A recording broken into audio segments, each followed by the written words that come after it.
एक बार फिर से देख लेते हैं इसे। जब एटम्स के बीच में बहुत ज़्यादा डिस्टेंस है तो हमें मिलते हैं discrete energy levels, sharp and discrete energy levels. Atoms के बीच का डिस्टेंस जब कम होने लगा तो एटम एक दूसरे को इन्फ्लुएंस करने लगे।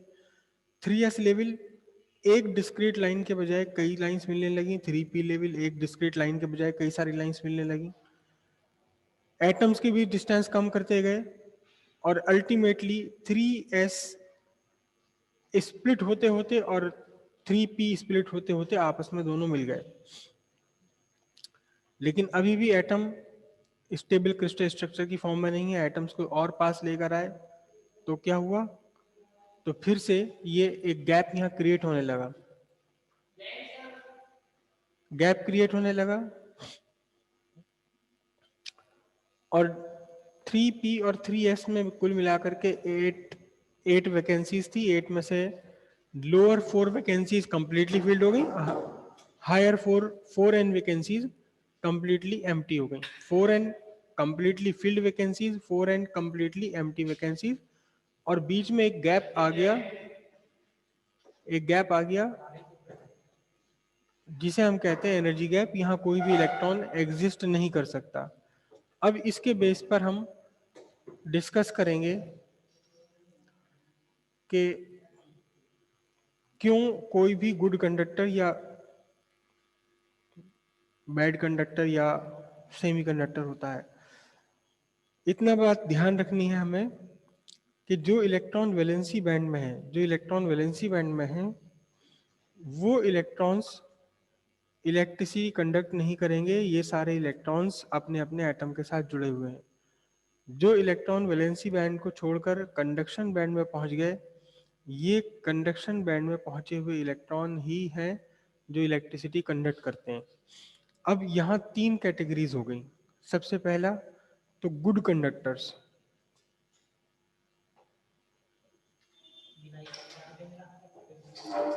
गुड कंडक्टर्स, तो गुड कंडक्टर्स भी 2 तरह के होते हैं।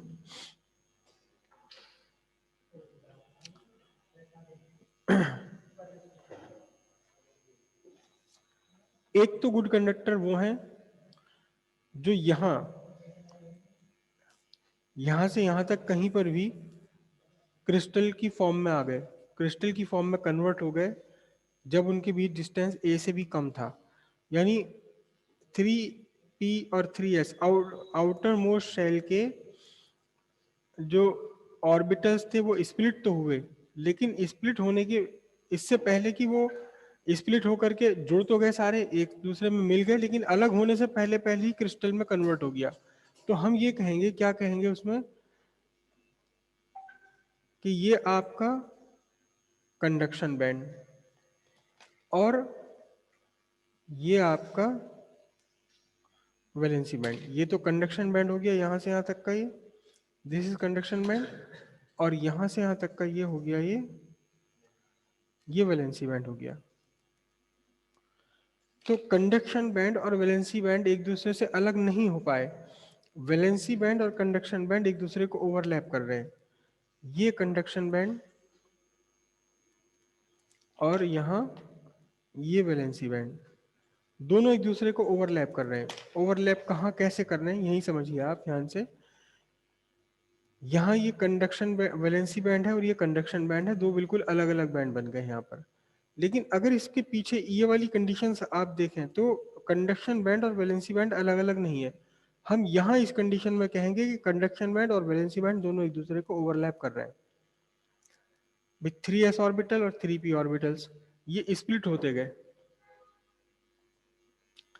स्प्लिट होते होते आपस में मिल गए और फिर वापस अलग होने से पहले ही क्या हो गया, यही इसी कंडीशन में सोडियम वगैरह, सोडियम पोटेशियम वगैरह फर्स्ट ग्रुप के जितने भी मेटल हैं ये सब सॉलिडिफाई हो गए, क्रिस्टल में कन्वर्ट हो गए। तो अब कंडक्शन बैंड और वैलेंसी बैंड अलग ही नहीं हो पाया। हम क्या कहेंगे, हम कहेंगे कंडक्शन बैंड और वैलेंसी बैंड एक दूसरे को ओवरलैप कर रहे हैं। किस किस मेटल्स की केस में होता है, ये मेटल होता है एल्कली मेटल्स के लिए। ये कंडीशन बनती है किसके लिए, एल्कली मेटल्स के लिए कंडीशन बन जाती है। यानी फर्स्ट ग्रुप के जितने भी मेटल हैं। अब ध्यान से हम देखें, अगर जो इलेक्ट्रॉन वैलेंसी बैंड में है वही इलेक्ट्रॉन कंडक्शन बैंड में भी है, क्योंकि कंडक्शन बैंड और वैलेंसी बैंड एक दूसरे के ओवरलैप कर रहे हैं। जितने भी इलेक्ट्रॉन वैलेंसी बैंड में है वही वही सारे के सारे इलेक्ट्रॉन कहाँ है, कंडक्शन बैंड में है। एक ही इलेक्ट्रॉन होता है फर्स्ट ग्रुप के एलिमेंट में एल्कली मेटल्स के लिए, तो वो एक इलेक्ट्रॉन जो वैलेंसी बैंड में वही कंडक्शन बैंड में भी, तो इसलिए क्या बन गए, गुड कंडक्टर बन गए। ये तो एल्कली मेटल्स के लिए हो गए। और दूसरे मेटल्स हैं वो भी गुड कंडक्टर हैं, सेकेंड ग्रुप के एलिमेंट एल्कलाइन अर्थ, कैल्शियम वगैरह, कैल्शियम मैग्नीशियम। एल्कलाइन अर्थ में क्या है, एल्कलाइन अर्थ का एटम थोड़ा सा और छोटा है, यानी कि ये स्प्लिट हुआ और यहाँ इस कंडीशन में आकर के क्रिस्टल बन गया, यहाँ इस कंडीशन पर आकर क्रिस्टल बन गया, जबकि कंडक्शन बैंड और वैलेंसी बैंड के बीच का गैप बहुत ही कम था। मतलब ये आपका वैलेंसी बैंड, ये वैलेंसी बैंड और ये कंडक्शन बैंड।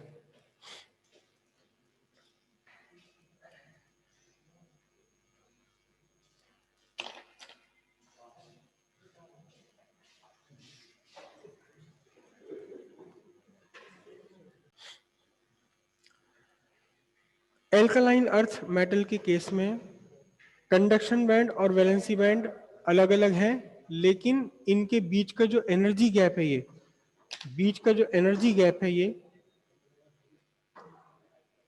ये एनर्जी गैप ये बहुत छोटा है, बहुत छोटा है। लगभग लगभग कितना,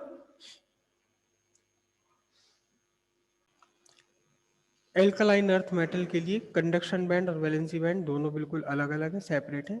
इनके बीच में एक छोटा सा एनर्जी गैप है, it is less than 1 electron volt, बहुत कम एनर्जी गैप है। मतलब क्या हुआ, देखो ध्यान से, ये alkali metal alkaline earth metal में क्या डिफरेंस है।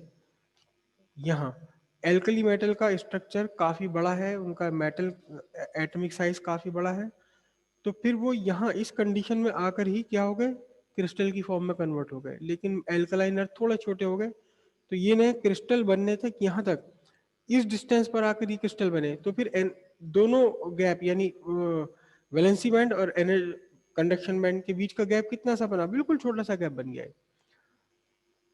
एल्कलाइन अर्थ मेटल्स में कंडक्शन बैंड वैलेंसी बैंड के बीच का एनर्जी गैप बहुत कम है, 1 इलेक्ट्रॉन वोल्ट से भी कम का। अब इससे क्या होता है, इससे क्या फर्क पड़ता है ये एल्कली मेटल में देखिए, कंडक्शन बैंड और वैलेंसी बैंड अलग अलग हो ही नहीं पाए, दोनों एक दूसरे के अंदर मिले हुए हैं और मेटल क्रिस्टल की फॉर्म में आ गया, स्ट्रक्चर बन गया स्टेबल। तो इसका मतलब क्या होता है कि जो वैलेंसी बैंड में इलेक्ट्रॉन्स हैं वही इलेक्ट्रॉन अपने आप बाय डिफॉल्ट कहाँ आ गए, कंडक्शन बैंड में आ गए। और जो कंडक्शन बैंड में इलेक्ट्रॉन्स हैं वो इलेक्ट्रिसिटी कंडक्ट करने में अपना पार्टिसिपेशन करेंगे। लेकिन एल्कलाइन अर्थ मेटल में कंडक्शन बैंड और वैलेंसी बैंड बिल्कुल अलग अलग है, ठीक है।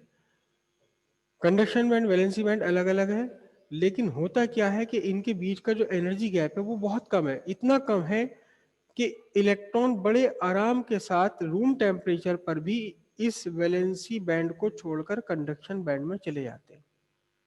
इतना छोटा सा एनर्जी गैप है ये, इस एनर्जी गैप को आराम से पार कर लेते हैं। इलेक्ट्रॉन्स कहाँ चले गए, वैलेंसी बैंड को छोड़ करके कंडक्शन बैंड में चले गए। पूरे क्रिस्टल में देखें तो बहुत सारे एटम, बहुत सारे इलेक्ट्रॉन्स वैलेंसी बैंड को छोड़कर कहाँ चले गए, कंडक्शन बैंड में चले गए। ये मैंने बनाए इलेक्ट्रॉन्स, भरे हुए इलेक्ट्रॉन्स यहाँ पर। अब जहां से इलेक्ट्रॉन चले गए वैलेंसी बैंड में से, वहां जगह खाली हो जाएगी। वैलेंसी बैंड के जिस ऑर्बिटल्स में से इलेक्ट्रॉन्स चले गए वहां जगह खाली हो जाएगी। तो अब कुल मिलाकर क्या होगा, मैं दूसरा डायग्राम बना लूं इसको। Okay okay okay okay okay okay, sorry. ये आपका ये वैलेंसी बैंड है और ये कंडक्शन बैंड है। मैं बोल तो ठीक रहा हूँ लेकिन मैंने लिखा हुआ गलत है। ये कंडक्शन बैंड, फिर से बना लेते हैं इस डायग्राम को, देखो। ये आपका कंडक्शन बैंड और ये वैलेंसी बैंड, दोनों के बीच का एनर्जी गैप एनर्जी गैप है लेस देन 1 इलेक्ट्रॉन वोल्ट, और ये इतनी छोटी सी एनर्जी है कि बहुत सारे इलेक्ट्रॉन्स वैलेंसी बैंड को छोड़कर कंडक्शन बैंड में चले गए, तो वैलेंसी बैंड में जगह खाली हो गई और कंडक्शन बैंड में थोड़ी सी जगह भर गई। तो हम क्या कहेंगे, हम ये कहते हैं कि एल्कलाइन अर्थ के केस में, कौन से, एल्कलाइन अर्थ के केस में वैलेंसी बैंड कैसा है, वैलेंसी बैंड है पार्शियली एम्प्टी, थोड़ा सा खाली हो गया। और कंडक्शन बैंड कैसा है, हाँ, कंडक्शन बैंड है पार्शियली फिल्ड, कंडक्शन बैंड का पार्शियली फिल्ड और वैलेंसी बैंड पार्शियली एम्प्टी। लेकिन कोई बात नहीं, पार्शियली फिल्ड ही सही, लेकिन इस कंडक्शन बैंड में इलेक्ट्रॉन्स तो आ गए। जब जब भी कंडक्शन बैंड में इलेक्ट्रॉन्स आ जाएंगे, चाहे वो किसी भी कारण से आए हों, ये इलेक्ट्रॉन्स जो कंडक्शन बैंड में आ गए, ये इलेक्ट्रॉन्स अपने अपने एटम से छूट गए, अपने अपने एटम से छूट गए, तो इलेक्ट्रिसिटी कंडक्ट करने में ये अपना पार्टिसिपेशन करने लगेंगे। क्लियर हो इतनी बात। इस तरह से एल्कली मेटल और एल्कलाइन अर्थ मेटल दोनों ही गुड कंडक्टर है, दोनों ही गुड कंडक्टर है। एल्कलाइन अर्थ के बाद भी यही कंडीशन बनती है कि पार्शियली एम्प्टी वैलेंसी बैंड और partially field conduction band. Alkali metals के लिए ओवरलैपिंग हो गई, इनके बीच तो वैलेंस एनर्जी गैप या बैंड गैप बना ही नहीं, एनर्जी गैप बैंड गैप बना ही नहीं। इसलिए जो इलेक्ट्रॉन वैलेंसी बैंड में है वो बाय डिफॉल्ट कहाँ आ गए, कंडक्शन बैंड में आ गए। इसलिए कंडक्शन बैंड में इलेक्ट्रॉन्स है तो वो इलेक्ट्रिसिटी कंडक्ट करना शुरू कर देते हैं। अब आ जाता है सेमीकंडक्टर्स। सेमीकंडक्टर्स में, नहीं पहले इंसुलेटर की बात कर लें हम। इंसुलेटर्स में क्या होता है ये कंडक्शन बैंड और वैलेंसी बैंड, इन दोनों के बीच में जो एनर्जी गैप है, there is a large energy gap, large energy gap होता है। जैसे कि अगर हम डायमंड की बात करें, डायमंड की बात करें तो डायमंड में ये एनर्जी गैप काफी तगड़ा एनर्जी गैप है। कितना मैं आपको बता दूं, 5.4 इलेक्ट्रॉन वोल्ट डायमंड के लिए। और वैसे ये एनर्जी गैप होता है इंसुलेटर्स के लिए, ये energy gap greater than 3 electron volts होता है। अब क्या है सारे के सारे इलेक्ट्रॉन्स कहाँ हैं, वैलेंसी बैंड में, सारे के सारे इलेक्ट्रॉन्स वैलेंसी बैंड में। इन्हें कंडक्शन बैंड में जाने के लिए क्या चाहिए, कंडक्शन बैंड में जाने के लिए अगर डायमंड का क्रिस्टल है तो 5.4 इलेक्ट्रॉन वोल्ट की एनर्जी चाहिए। या कोई और अगर इंसुलेटर भी है, कोई और है मेटल, कोई और इंसुलेटर है नॉन कंडक्टिंग मेटल, तो भी कम से कम उसे 3 इलेक्ट्रॉन वोल्ट की एनर्जी चाहिए कंडक्शन बैंड में पहुंचने के लिए, वैलेंसी बैंड को छोड़कर। जो भी इलेक्ट्रॉन वैलेंसी बैंड में है, अगर ये वाला इलेक्ट्रॉन भी वैलेंसी बैंड में यहाँ जाना चाहेगा तो इसको कम से कम 3 इलेक्ट्रॉन वोल्ट या इससे ज्यादा की एनर्जी चाहिए। अगर ये वाला इलेक्ट्रॉन यहाँ जाना चाहेगा तो फिर तो बहुत सारी एनर्जी चाहिए, लेकिन 3 इलेक्ट्रॉन वोल्ट से ज्यादा की एनर्जी चाहिए। और 3 इलेक्ट्रॉन वोल्ट इतनी ज्यादा एनर्जी है कि किसी भी इलेक्ट्रॉन को ये एनर्जी एटमॉस्फेयर से नहीं मिल पाती और वो कंडक्शन बैंड में नहीं पहुंच पाते। तो जो डायमंड है या इसके जैसे और दूसरे इंसुलेटर हैं, तो हम यहाँ क्या कहते हैं, conduction band is totally empty, totally empty है कंडक्शन बैंड। और ये क्या है, वैलेंसी बैंड क्या है, कंप्लीटली फिल्ड, पूरी तरह से भरा हुआ वैलेंसी बैंड और बिल्कुल खाली कंडक्शन बैंड, और इनके बीच में एक बड़ा सा एनर्जी गैप। जब कंडक्शन बैंड में कोई भी इलेक्ट्रॉन नहीं है, कंडक्शन बैंड बिल्कुल खाली पड़ा हुआ है, तो ये इलेक्ट्रिसिटी कंडक्ट नहीं कर सकता। डायमंड या इस जैसे कोई भी मटेरियल जिसमें कंडक्शन बैंड पूरी तरह खाली है, ये इलेक्ट्रिसिटी कंडक्ट नहीं कर सकते। ठीक है। कंडक्टर में दो तरह के कंडक्टर, एल्कली मेटल हो गए और एल्कलाइन अर्थ मेटल हो गए। और इंसुलेटर में चाहे वो प्लास्टिक हो, लकड़ी हो, ईंट पत्थर हो, वैलेंसी बैंड और कंडक्शन बैंड के बीच में बहुत बड़ा एनर्जी गैप है। इस बड़े से एनर्जी गैप को इलेक्ट्रॉन पार करके कंडक्शन बैंड में नहीं जा सकते नॉर्मल कंडीशंस में। इसलिए कंडक्शन बैंड हमेशा पूरी तरह खाली बना रहता है, और जब कंडक्शन बैंड में इलेक्ट्रॉन नहीं है तो इलेक्ट्रिसिटी कंडक्ट नहीं करेगा ये। अब सेमीकंडक्टर्स की बात आती है, जिसको हमने डिटेल में स्टडी करना है इस लेसन में। सेमीकंडक्टर में क्या है, सेमीकंडक्टर में बहुत एक अलग ही सिचुएशन बनी हुई है,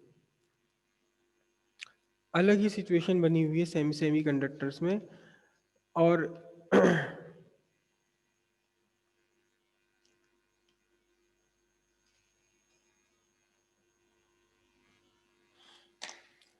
यहाँ आपके पास कंडक्शन बैंड, ये कंडक्शन बैंड और ये वैलेंसी बैंड, दोनों बिल्कुल अलग अलग है, सेपरेट है।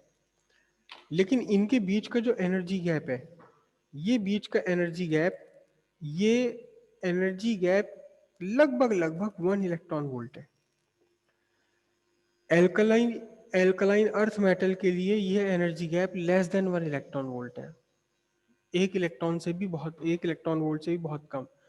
और ये इतना छोटा सा एनर्जी है, इतनी छोटी अमाउंट ऑफ एनर्जी है कि एटम्स अपने आसपास की हीट एनर्जी से, एटमॉस्फेयर की हीट एनर्जी से ही एक्साइट हो जाते हैं, और इन एटम्स के इलेक्ट्रॉन वैलेंसी बैंड को छोड़कर कंडक्शन बैंड में चले गए। बाहर से कोई एफर्ट नहीं देना पड़ा, अपने आप ही रूम टेम्परेचर पर भी ये कंडीशन बन गई, वैलेंसी बैंड को छोड़कर इलेक्ट्रॉन चले गए कहाँ, कंडक्शन बैंड में। सारे नहीं गए लेकिन काफी सारे चले गए। 100% नहीं गए लेकिन 20%, 30%, 50% चले गए, तो भी बढ़िया कंडक्टर बन गया है। लेकिन सेमीकंडक्टर्स में वैलेंसी बैंड और कंडक्शन बैंड के बीच का एनर्जी गैप लगभग लगभग 1 इलेक्ट्रॉन वोल्ट है। 1 इलेक्ट्रॉन वोल्ट, या जो थोड़ा सा इससे ज्यादा है थोड़ा सा इससे कम। अब ये जो 1 इलेक्ट्रॉन वोल्ट की एनर्जी है, ये एनर्जी ऐसी है कि अगर एब्सोल्यूट जीरो टेम्परेचर पर ये है, अगर एब्सोल्यूट जीरो टेम्परेचर पर है, तो फिर किसी भी इलेक्ट्रॉन में इतनी हिम्मत नहीं हो पाती कि वो वैलेंसी बैंड को छोड़कर कंडक्शन बैंड में जाए। मतलब क्या है, एब्सोल्यूट जीरो टेम्परेचर पर वैलेंसी बैंड भरा हुआ है, जो हमने सिलिकॉन के 4n लोअर लेवल पढ़ा था, जिसमें 4n वैकेंसीज हैं, ये पूरी तरह से भरी हुई है, और ऊपर का कंडक्शन बैंड पूरी तरह से खाली है। कहाँ, एब्सोल्यूट जीरो टेम्परेचर पर, एब्सोल्यूट जीरो टेम्परेचर पर। लेकिन अगर इस पूरे क्रिस्टल का, सिलिकॉन का, जर्मेनियम का टेम्परेचर 0 केल्विन नहीं है, 0 केल्विन से ऊपर है, सपोज रूम टेम्परेचर है, तो रूम टेम्परेचर पर क्या होता है, ये तो एब्सोल्यूट जीरो टेम्परेचर पर हो गया। रूम टेम्परेचर पर क्या कंडीशन बनती है, रूम टेम्परेचर पर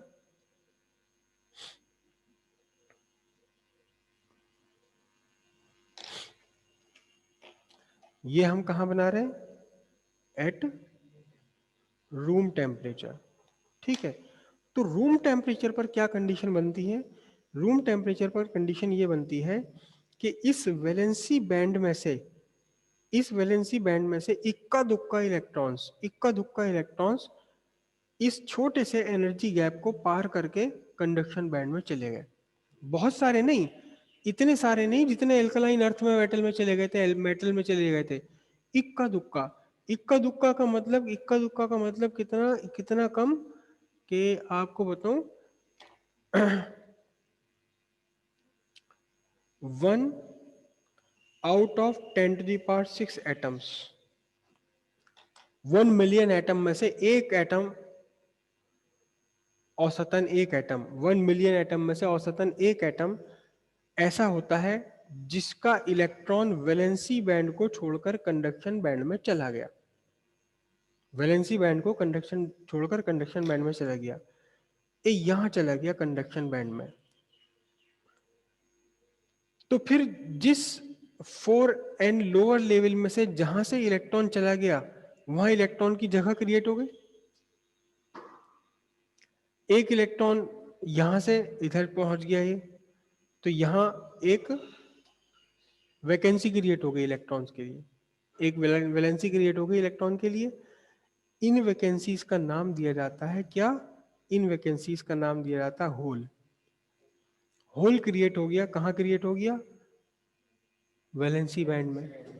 और जो कंडक्शन बैंड में चले गए इलेक्ट्रॉन्स, ये कंडक्शन बैंड है और ये नीचे क्या है? ये वैलेंसी बैंड है। जो इलेक्ट्रॉन कंडक्शन बैंड में चले गए, ये अपने एटम से फ्री हो गए, तो ये कैसा काम करने लगते हैं? ये काम करने लगते हैं एज फ्री इलेक्ट्रॉन। ठीक है, तो क्या हुआ देखो ध्यान से कि 10⁶ एटम में से इक्का दुक्का एटम ही ऐसा हो पाता है, एक आध एटम, जो अपने इलेक्ट्रॉन को रिलीज कर दे, अपने इलेक्ट्रॉन को छोड़ दे वैलेंसी बैंड से कंडक्शन बैंड में जाने के लिए। तो फिर कुछ तो इलेक्ट्रॉन्स हैं यहाँ जो इलेक्ट्रिसिटी कंडक्ट कर सकते हैं, इसलिए ये कंडक्टर बन गया। लेकिन इतने इलेक्ट्रॉन नहीं है जितने इलेक्ट्रॉन किसमें? एल्कली मेटल में, एल्कलाइन अर्थ मेटल में, दूसरे मेटल में होते हैं, इसलिए ये पूरी तरह से इंसुलेटर भी नहीं रहा। पूरी इंसुलेटर कब होता? जब ये कंडक्शन बैंड बिल्कुल खाली रहे, इक्का दुक्का इलेक्ट्रॉन भी इसमें ना हो तो इंसुलेटर। लेकिन यहाँ इक्का दुक्का तो इलेक्ट्रॉन पहुंच ही गए, इसलिए ये पूरी तरह से इंसुलेटर भी नहीं रहा और पूरी तरह से ये कंडक्टर भी नहीं बना, क्योंकि इलेक्ट्रॉन्स जो कैरी करते हैं, चार्ज कैरियर है, वो बहुत कम है। Number of charge carriers per unit volume यहाँ बहुत कम है। हमने number of charge carriers per unit volume पहले भी एक वर्ड पढ़ा था, ये करंट इलेक्ट्रिसिटी में, I इक्वल्स टू NeAVD। वहां पर हमने जहां ड्रिफ्ट वेलोसिटी की थी, वहां n था number of charge carriers per unit volume. तो वो जो number of charge carriers per unit volume है, यहाँ बहुत कम है, बहुत कम है। मिलियंस में से एक एटम ने अपना इलेक्ट्रॉन रिलीज करा है, तो कितने फ्री इलेक्ट्रॉन, इक्का दुक्का इलेक्ट्रॉन फ्री इलेक्ट्रॉन मिलेंगे। तो इसलिए कंडक्टर तो है ये, कंडक्टर तो है ये, लेकिन बढ़िया कंडक्टर नहीं है। कंडक्टर तो है ये, लेकिन हम इसे गुड कंडक्टर नहीं कह सकते। इसे हम क्या कहेंगे? इसे हम कहेंगे सेमी कंडक्टर।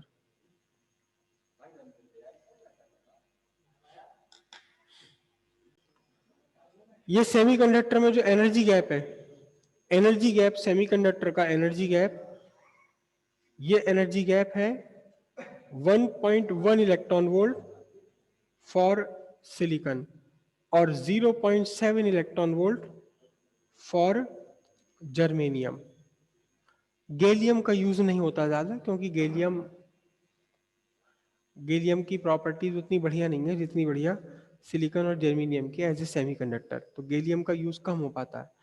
ये 1.1 इलेक्ट्रॉन वोल्ट, ये 0.7 इलेक्ट्रॉन वोल्ट, एक छोटा सा एनर्जी गैप है, बहुत बड़ा नहीं है, इतना बड़ा भी नहीं है कि इलेक्ट्रॉन जा ही ना सके। अगर एनर्जी गैप 3 इलेक्ट्रॉन वोल्ट या इससे ऊपर का है, तो फिर कोई भी इलेक्ट्रॉन में इतनी हिम्मत नहीं होती कि वो वैलेंसी बैंड को छोड़कर कंडक्शन बैंड में जा सके। कंडक्शन बैंड पूरी तरह से एम्प्टी मिलेगा और वैलेंसी बैंड पूरी तरह से भरा हुआ रहेगा, क्योंकि कंडक्शन बैंड में इलेक्ट्रॉन नहीं है, तो फिर ये इसकी इलेक्ट्रिकल कंडक्टिविटी जीरो। लेकिन यहाँ छोटा सा एनर्जी गैप था, एब्सोल्यूट जीरो केल्विन पर तो किसी भी इलेक्ट्रॉन में इतनी एनर्जी नहीं है, किसी एटम में इतनी एनर्जी नहीं है कि वो अपने इलेक्ट्रॉन को वैलेंसी बैंड से निकालकर कंडक्शन बैंड में पहुंचा पाए। लेकिन रूम टेम्परेचर पर या 0 केल्विन से अबव टेम्परेचर पर कुछ एटम्स, 1/10⁶ एटम में इतनी एनर्जी आ गई कि वो अपने इक्का दुक्का किसी इलेक्ट्रॉन को कहाँ ले जाए? वैलेंसी बैंड से निकाल करके कंडक्शन बैंड में पहुंचा दें। इसलिए ये bad conductor, sorry non conductor भी नहीं रहे और ना ये गुड कंडक्टर बने। इनकी कंडक्टिविटी गुड कंडक्टर से तो बहुत बहुत बहुत कम है, करोड़ों गुना कम है, लेकिन पूरी तरह से ये नॉन कंडक्टर भी नहीं है, इसलिए इनको क्या कहा गया? इसलिए इन्हें कहा गया सेमीकंडक्टर। ठीक है, बैंड थ्योरी पर बहुत सारे क्वेश्चन एग्जाम में आ रहे हैं, बहुत बहुत ज्यादा एग्जाम में क्वेश्चन आते हैं बैंड थ्योरी पर, और सबसे ज्यादा बैंड थ्योरी पर यही क्वेश्चन आता है कि आप एनर्जी बैंड थ्योरी पर मेटल, गुड कंडक्टर, इंसुलेटर और सेमीकंडक्टर को डिस्क्राइब करें। आपने पूरा का पूरा ये वाला स्ट्रक्चर नहीं बनाना। जब आपसे कहा जाए कि एनर्जी बैंड थ्योरी पर आप कंडक्टर, नॉन कंडक्टर और इसको डिस्क्राइब करें, तो आपने ये सब नहीं बनाना है। ये डायग्राम आपको केवल तब बनाना है जब आपसे एनर्जी बैंड थ्योरी पूछी जाए। वो एनर्जी बैंड थ्योरी ना सेमीकंडक्टर की है, ना गुड कंडक्टर की है, ना सबकी है वो एनर्जी बैंड थ्योरी। जब आपसे एनर्जी बैंड थ्योरी पूछी जाए तब आपको ये बनाना है। लेकिन अगर आपसे कहा जाए एनर्जी बैंड थ्योरी पर आप गुड कंडक्टर, इंसुलेटर और सेमीकंडक्टर आप डिस्क्राइब करें तो आपको ये वाले डायग्राम ड्रॉ करने हैं बस। गुड कंडक्टर के लिए ये डायग्राम ड्रॉ करना है, दोनों ही डायग्राम ड्रॉ करने पड़ेंगे, एल्कली मेटल्स के लिए भी, एल्कलाइन अर्थ मेटल के लिए भी। ये वाला नहीं, एल्कलाइन अर्थ मेटल के लिए ये। उसके बाद नॉन कंडक्टर्स के लिए, डायमंड के लिए ये वाला बना दीजिए, और सेमीकंडक्टर के लिए आपने ये डायग्राम ड्रॉ करना है। ये भी नहीं ड्रॉ करना, बल्कि ड्रॉ करते हैं दोनों तो ज्यादा अच्छा। हाँ, एब्सोल्यूट जीरो टेम्परेचर पर ही कर दीजिए, रूम टेम्परेचर पर ही कर दीजिए, तो बात ये बिल्कुल पक्की क्लियर हो जाएगी। दोनों डायग्राम ड्रॉ कर दीजिए सेमीकंडक्टर्स के लिए। क्लियर है इतनी बात? ओके।